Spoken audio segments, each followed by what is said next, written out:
Thanks very much, John.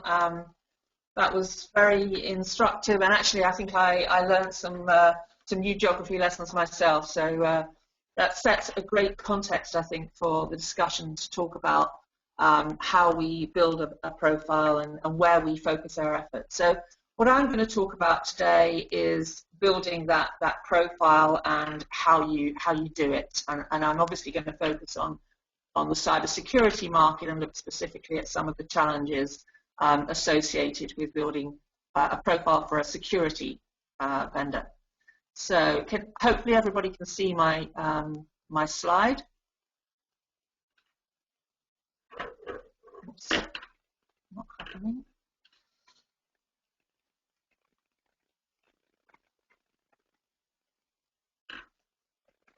Okay.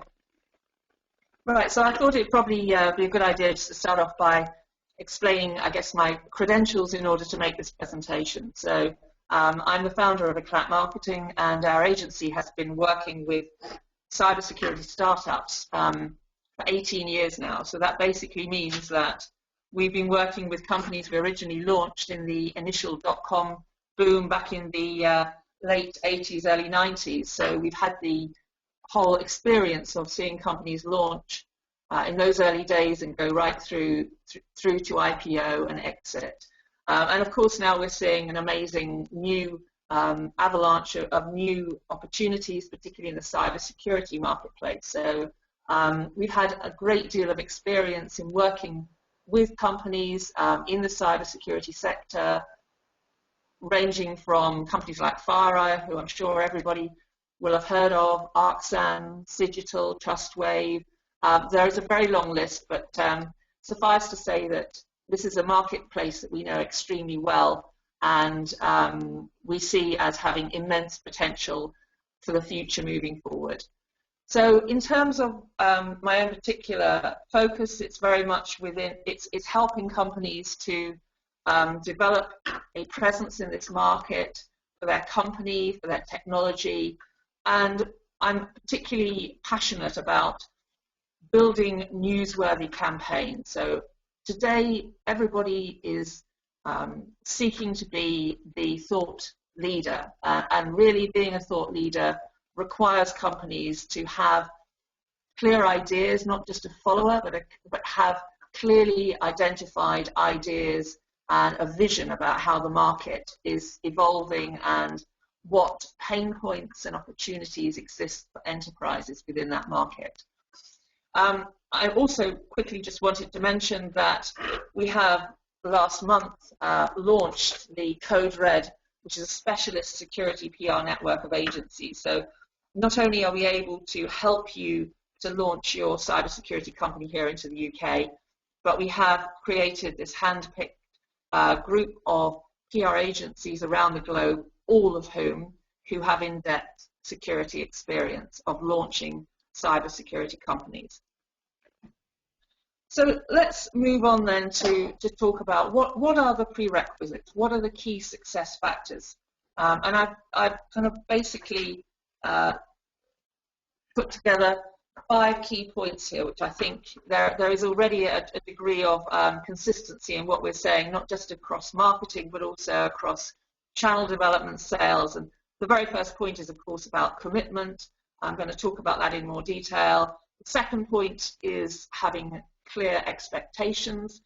Marketing is no different to any other discipline. You need to have clear targets. So we'll talk about what are realistic expectations and looking at the return on investment, what is realistic. The next point, of course, is your voice to the marketplace, and selecting the appropriate spokesperson for this market is key to your success. The next point, it relates to third-party advocates, and we're going to talk about how you can build momentum in the market, leveraging influencers, partners, so that you appear to be larger than you actually are. So punching above your weight is very key to building that thought leadership position in the market. And last but not least, selecting the right agency partner, as is selecting the right channel partner, as is selecting the right people that you employ. All of these things are key. So let's start then talking about what do we mean when we're talking about building a profile in the media and amongst the influencers such as analysts. So the first and most important aspect is you need to be present in this market. It simply doesn't cut it today. The security market is intensely competitive, and having just sending out a press release from the US on a newswire is simply not going to work, full stop.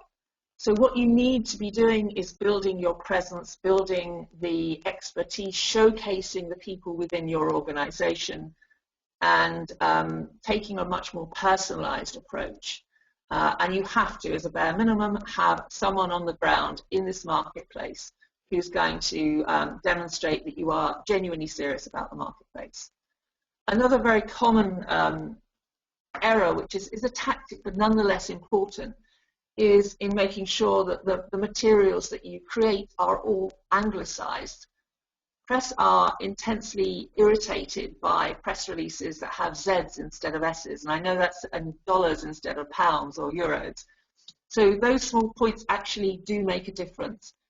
You need to be positioning yourself as a global company with a local presence. That's very key.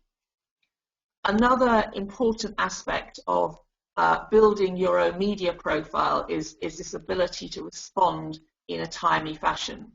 Of course, there are the challenges associated with time zones, but it's absolutely vital that if you want to be part of the breaking news and putting forward your commentary, then that has to be done. There has to be a process which is developed in order to ensure that you are able to do so in a very timely manner, typically within hours of a story breaking. Another aspect of demonstrating that you are committed to this market is having examples, whether it's references, as John pointed out.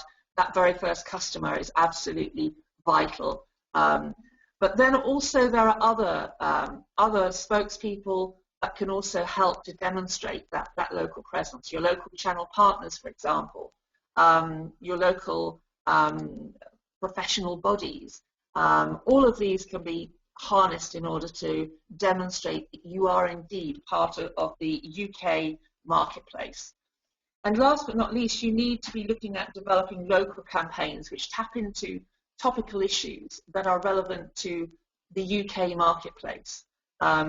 So there are, of course, similarities, and there is an opportunity to leverage materials that you are using in the US, and we completely recommend doing that, but also make sure that you are looking at what is topical today. You are tapping into things and talking about local legislation, regulations such as EU data regulation. You're looking at what is happening in government today, things like the Snoopers Charter, which is in the news today. Hence the importance of having a local presence and having a local agency who is genuinely able to monitor those news stories and identify ones which will be relevant to you and on which you are able to comment. So moving on then to expectations, it's very important to set expectations and to set goals, and also to be realistic about what time frame you're going to see a return on that investment. We typically recommend to people that they look at 9 to 12 months as the minimum period in which you're going to see really build that momentum and really start establishing yourself as a thought leader and as a true expert in this marketplace. We do strongly recommend that people set metrics. Now, what those metrics are, as pertains to PR and marketing, they may be share of voice metrics, so you're looking there at how you are building your profile vis-a-vis your competitors in this market. Or there may be other metrics, but be mindful of spending a huge amount of money on media evaluation. There needs to be a balance between realistic targets and being clear on where you are, as opposed to obviously the costs associated with in-depth media and analytics when you're starting out in the market. But the key thing is very much in building relationships. Like anything else, like sales, the key to genuinely building a thought leadership presence in this market is getting to a reputation as an expert commentator, somebody that the media and the analysts seek out for comment, and that requires time and effort that you will need to invest in creating and fostering those relationships with the press, with analysts, and with bloggers. So just talking for a few minutes then about the local spokesperson.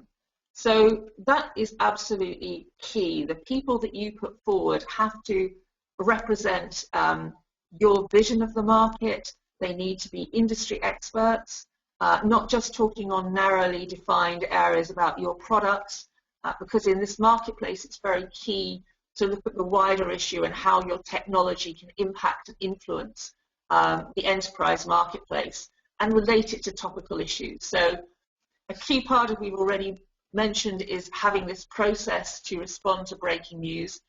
Now, I would also say that I completely understand as well, when you're setting up in a marketplace, you won't have a huge army of people that are available to drop everything and respond to a news story at the break of the drop of the hat. So it is, of course, possible to harness the spokespeople that you do have in the US as well.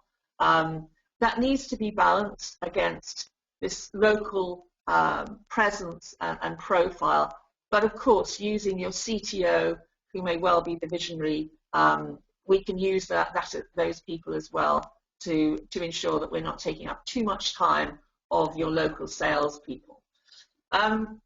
Another key point I would say is people make the mistake of thinking, okay, security, we're going to comment on anything relating to security. What I would strongly advocate is actually becoming an expert in a specific element or a specific area which is germane to obviously your technology, and building outwards rather than commenting on everything. Become the go-to person for a specific thing, whether it's, I don't know, whether it's electronic health and compliance, whether it's encryption, whether it's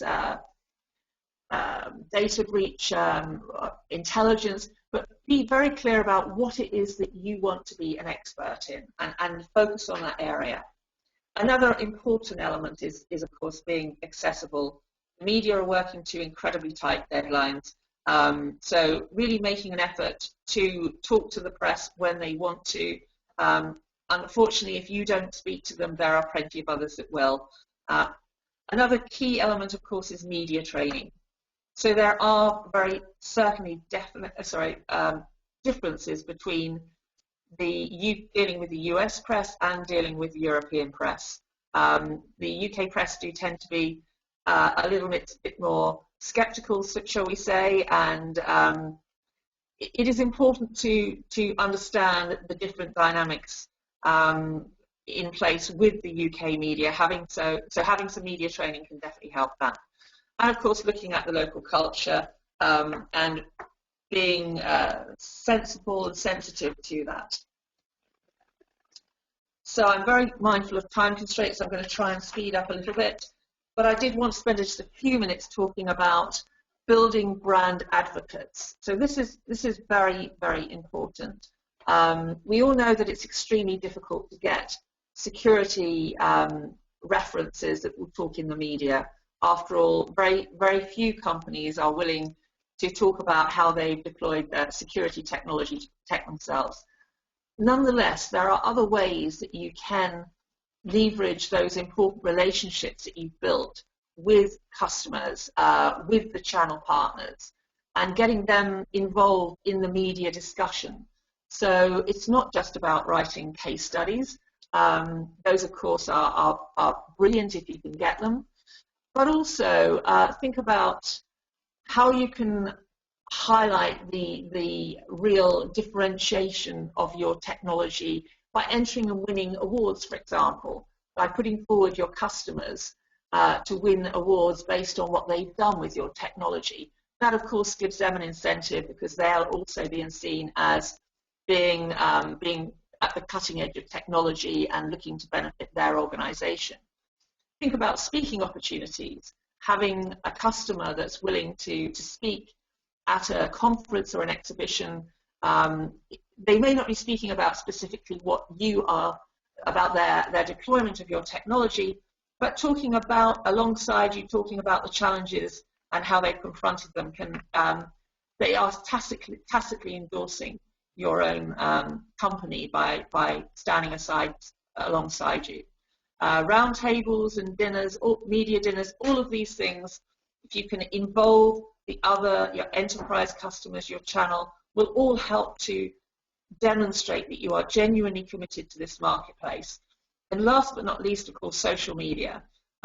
This is very much part of the media landscape today, and it is certainly advisable, if you can, to have a local presence, to be talking to your influencers, and of course using the coverage that you'll be generating to push that great coverage you're getting out to all your prospects and channel partners, and really properly exploiting the opportunity there.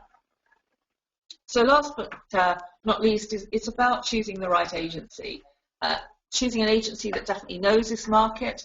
When you're a startup organization, you don't have a lot of time to rewrite articles. You want to be dealing with a company that genuinely understands the terminology and that can translate technical concepts into commercial benefits.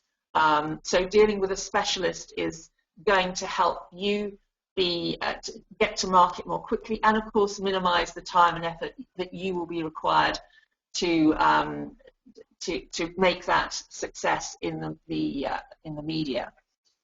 They of course should have in place local relationships with the key influencers, and that will enable you to shortcut the whole process and get in front of those journalists that are genuinely the important influencers in the market.